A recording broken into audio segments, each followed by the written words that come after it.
Bismillahirrahmanirrahim. Inna Allaha wa malaikatahu yusalluna 'alan nabi ya ayyuhalladzina amanu sallu 'alaihi wa sallimu taslima.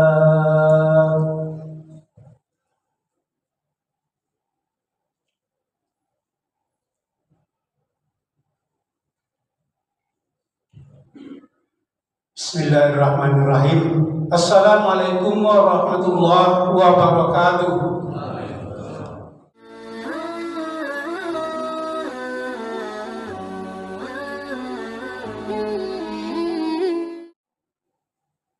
Allahu Akbar, Allahu Akbar.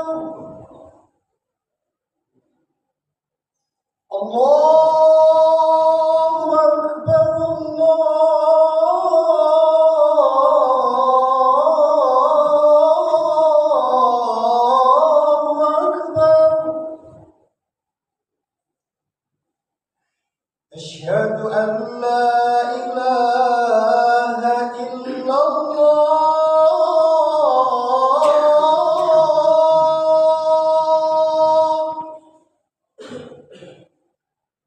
Asyhadu an la ilaha illallah.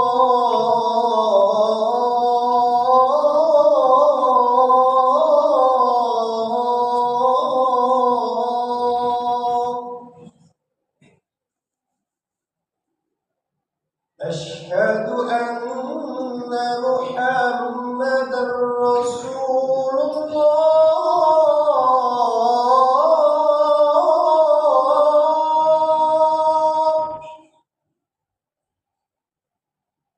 Asyhadu anna Muhammadar Rasulullah.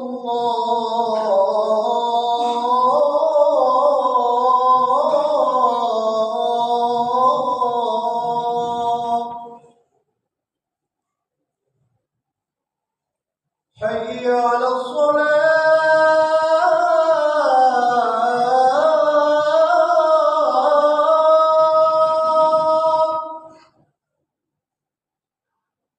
Hayya 'alas shalah.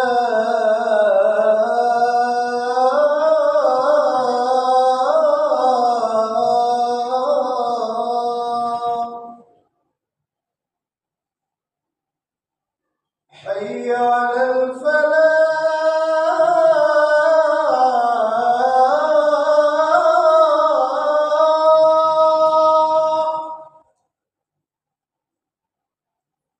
Hayya 'alal falah.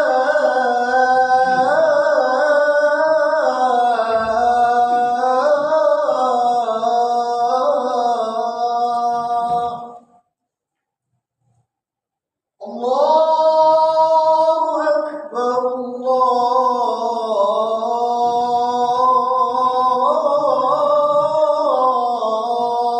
Akbar. La ilaha illallah.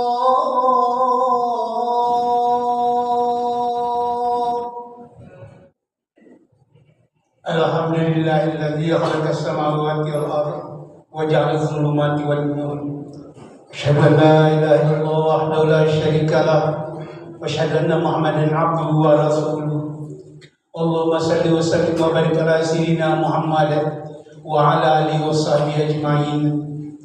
Amma ba'du, fa ya ibadallah, usikum bittaqullah. Ittaqullaha haqqa tuqatih wa la tamutunna illa wa antum muslimun.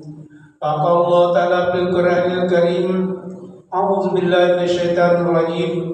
Bismillahirrahmanirrahim. Fa iza faragta fansab wa ila rabbika farghab. Sadaqallahul azim. Syukur alhamdulillah kita ucapkan kepada Allah Subhanahu wa taala yang mana pada hari ini kita masih diberi kesempatan oleh Allah Subhanahu wa taala untuk hidup normal dan juga untuk beribadah kepadanya di tempat yang mulia ini. Semoga kita ini menjadi orang-orang yang mulia di sisi Allah Subhanahu wa taala. Salawat dan salam kepada junjungan kita Nabi besar Muhammad sallallahu alaihi wasallam dengan seraya mengucap Allahumma shalli ala Muhammad wa ala ali Muhammad. Kita berharap akan pertolongan yang tiada tara, yaitu syafaatnya di yaumil akhir nanti. Amin ya rabbal alamin. Di mimbar yang mulia ini, khatib berpesan kepada diri khatib sendiri juga kita yang hadir pada hari ini. Marilah kita senantiasa meningkatkan ketakwaan kita kepada Allah Subhanahu wa taala dengan betul-betul kita itu ikut suruhannya, dengan kita itu optimalisasikan apa yang akan kita perbuat di hadapan Allah Subhanahu wa taala.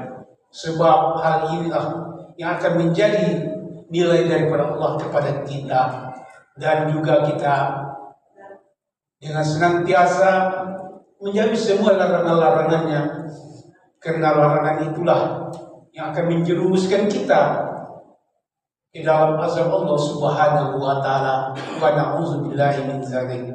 Adapun judul khutbah pada hari ini yang telah ditentukan oleh MDI Pekanbaru, yaitu optimalisasi etos kerja. Kalau kita mendengar etos kerja, itu semua kita sudah punya etos kerja. Artinya etos kerja ini adalah semangat kerja.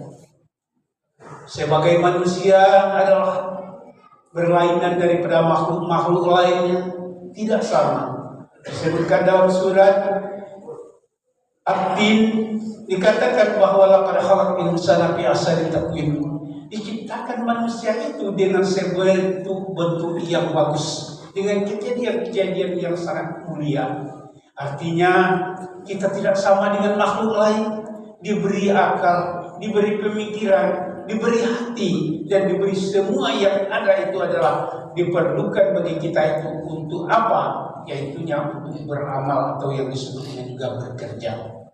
Jadi kerja ini kita sudah punya, artinya kita sudah punya etos kerja yang baik. Namun kadangkala kita itu lupa bahwa kita tidak optimalkan apa-apa yang kita laksanakan itu tersebut, baik itu amal kepada Allah Subhanahu wa taala maupun yang disebut dengan kerjaan-kerjaan kita sehari-harinya. Ini kalau kita optimalkan karena Allah Subhanahu wa taala, baik itu kemudian maupun kerjaan kita sehari-hari, itu semuanya akan menjadi amal kita. Kita kerjakan sesuai dengan standar yang dilaksanakan, maka itu menjadi amal saleh kepada kita. Kaum muslimin, jemaah Jumat yang dirahmati Allah, kalau kita manusia ini tidak sama dengan makhluk lainnya, kita ini punya akal dan pemikiran. Kalau akal dan pemikiran ini kalau masih muda, itu ikatannya itu sangatlah kuat. 80% daripada pemikirannya itu adalah ingatan, cuma 20% itu adalah pemahaman. Namun setelah tua, kebalikannya, maka pemahaman menjadi 80% kalau orang tua, dan untuk kita itu menghafal atau mengingat itu hanya tinggallah 20%. Jadi ini kebalikannya. Maka dengan demikian itu, sebagai orang muda, jangan kita pandang remeh kepada orang tua-tua, karena dia itu pemahamannya lebih tinggi daripada kita. Dan kepada yang tua juga hargai yang muda. Kita memang pemahaman yang tinggi, tetapi daya tangkap kita atau daya hafalan dan ingatan kita itu jauh lebih berkurang. Jadi ini diseimbangkan oleh Allah Subhanahu wa taala kepada kita. Maka untuk itu kita bekerja dengan sebaik mungkin. Apapun pekerjaan kita, laksanakanlah dengan seoptimal mungkin. Kita itu akan menjadikan orang-orang yang dicintai oleh Allah Subhanahu wa taala. Sebab ad-dunya darul amal wal akhirati darul jasa. Dunia ini adalah tempat beramal, tempat bekerja, dan akhirat nanti disitulah tempat pembalasannya. Jangan hari ini kita bekerja mau dibalas dengan sekian banyak, tidak. Bekerja Yang rezeki itu Allah yang mengatur. Jangan disangka kerja keras itu mempunyai rezeki yang banyak. Banyak saudara kita yang bekerja keras, pergi subuh, pulangnya sudah malam, banting tulang. Namun rezeki Allah yang menentukan. Dan ada juga yang santai kerjanya. Tapi dia itu mempunyai rezeki yang luar biasa. Ini adalah Allah yang melaksanakan atau menciptakan rezeki-rezeki ini. Cuma kita harus tahu bahwa kita itu adalah bekerja dengan apa yang telah diperintahkan kepada kita. Sebab yang disebut kerja ini adalah sangat dihargai oleh Allah Subhanahu wa Ta'ala. Allah sangat tidak cinta dan sangat murka pada orang yang tidak bekerja. Innallaha yuhibbul 'abdu makhrajat wa man kazar ala alayhi kana kal mujahidina fi sabilillah azza wa jalla. Disebutkan bahwasanya Allah sebenarnya mencinta seorang hamba yang bekerja. Apabila dia keluar dari rumahnya, dia berucap bismillahirrahmanirrahim, dia itu betul-betul ingin mencari ridha Allah untuk nafkah keluarga. Ini adalah dihitung ibadah, dan dia itu dicatat oleh Allah sebagai fisabilillah sampai dia kembali ke rumah nanti. Ini adalah hal-hal yang perlu kita camkan kepada diri kita. Maka kita ingatkan bahwa kita itulah orang-orang yang wajib untuk bekerja. Jadi bekerja ini adalah suatu keharusan bagi kita sebagai manusia, baik itu Islam maupun non-Islam. Pada suatu waktu dahulu, umat Nabi Daud atau umat Nabi Sulaiman, itu apa saja yang dia mau itu ada bekerjanya. Daripada malaikat, daripada jin, daripada apa saja yang diperintahkan bisa saja. Apa yang mau dilaksanakan. Dapat saja dia rezeki pada waktu yang dia kehendaki. Namun apa kata Allah Subhanahu wa Ta'ala? I'malu ila Daud syukura. Bekerjalah kamu wahai keluarga Daud. Artinya yang telah diberi rezeki dari apa yang mau itu.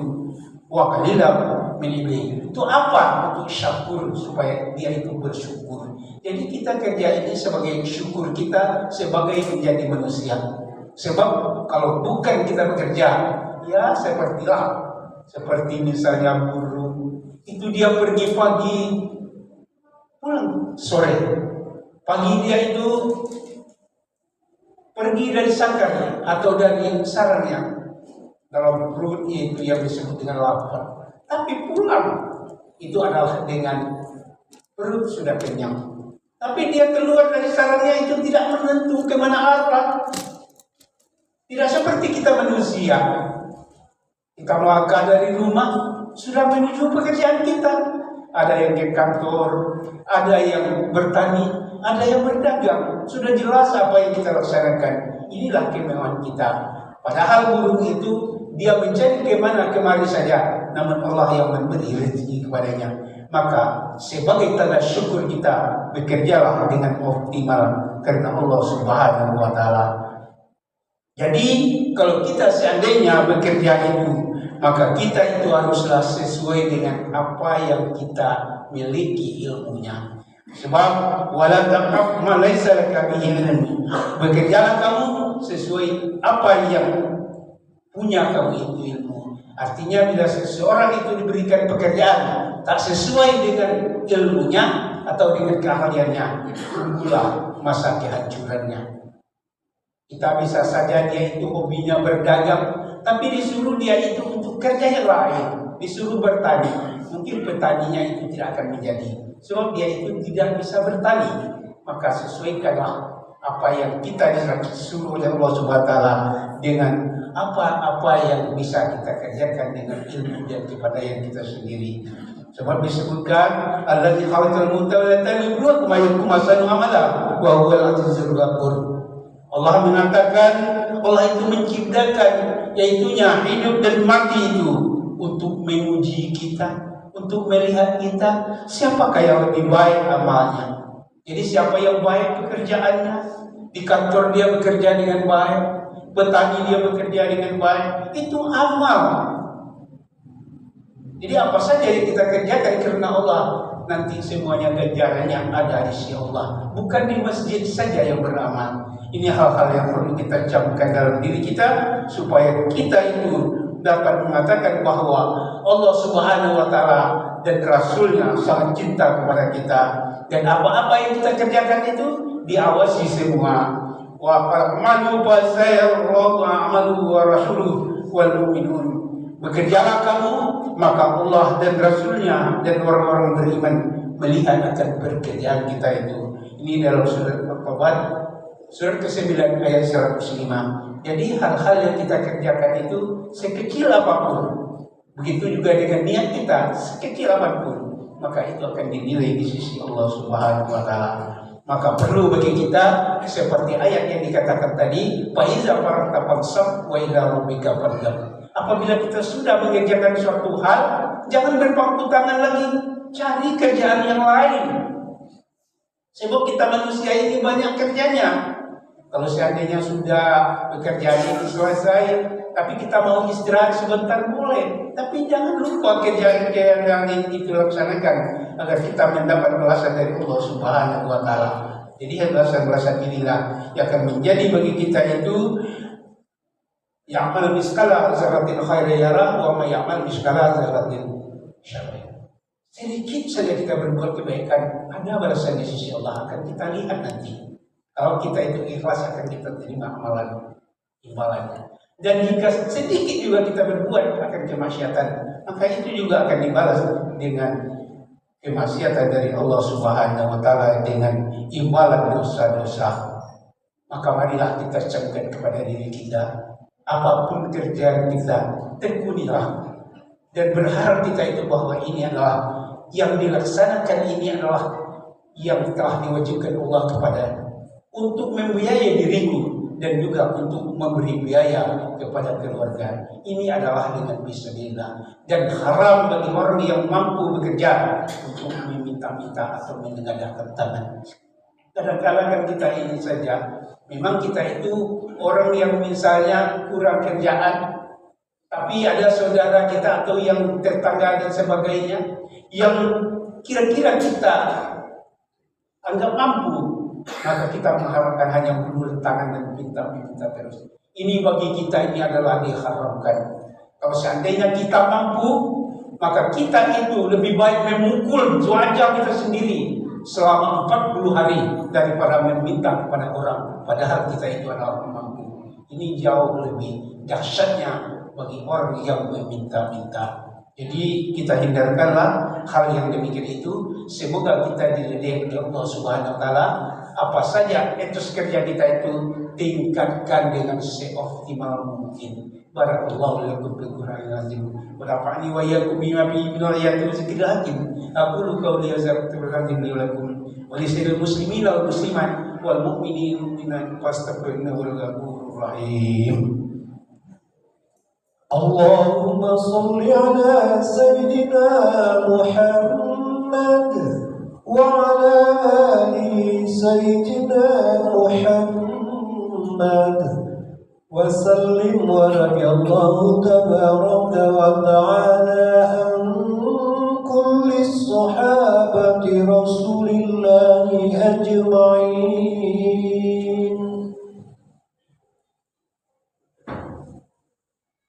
Alhamdulillah, alhamdulillah hamdan katsiran kama amar. Asyhadu an la ilaha illallah wahdahu la syarika lah wa asyhadu anna Muhammadan abduhu wa rasuluh. Allahumma shalli wa sallim wa barik ala sayyidina Muhammadin wa ala alihi washabihi ajma'in. Amma ba'du, fa ya ibadallah ittaqullaha haqqa tuqatih wa la tamutunna illa wa antum muslimun. Wa qala Allah ta'ala fil Qur'anil Karim, a'udzu billahi minasyaitonir rajim. Bismillahirrahmanirrahim. Wal 'asr innal insana lafi khusr illal ladzina amanu wa 'amilus shalihat wa tawassaw bil haqqi wa tawassaw bis sabr. Wa qala aidan innallaha wa malaikatahu yusholluna 'alan nabi ya ayyuhalladzina amanu sallu 'alaihi wa sallimu taslima. Allahumma shalli ala Muhammad wa ala ali Muhammad kama shallaita ala Ibrahim wa ala ali Ibrahim wa barik ala Muhammad wa ala ali Muhammad kama barakta ala Ibrahim wa ala ali Ibrahim في العالمين إنك حميد مجيد. اللهم اغفر للمسلمين والمسلمات والمؤمنين والمؤمنات الأحياء منهم والأموات إنك سميع قريب مجيب الدعوات ويا قاضي الحاجات. ربنا هب لنا من أزواجنا وذرياتنا قرة أعين واجعلنا للمتقين إماما. ربنا ظلمنا أنفسنا ولم تغفر لنا وترحمنا لنكونن من الخاسرين. ربنا آتنا في الدنيا حسنة وفي الآخرة حسنة وقنا عذاب النار. عباد الله إن الله يأمر بالعدل والإحسان وإيتاء ذي القربى وينهى عن الفحشاء والمنكر والبغي يعظكم لعلكم تذكرون. فاذكروا الله العظيم يذكركم وادعوه يستجب لكم ولذكر الله أكبر والله يعلم ما تصنعون.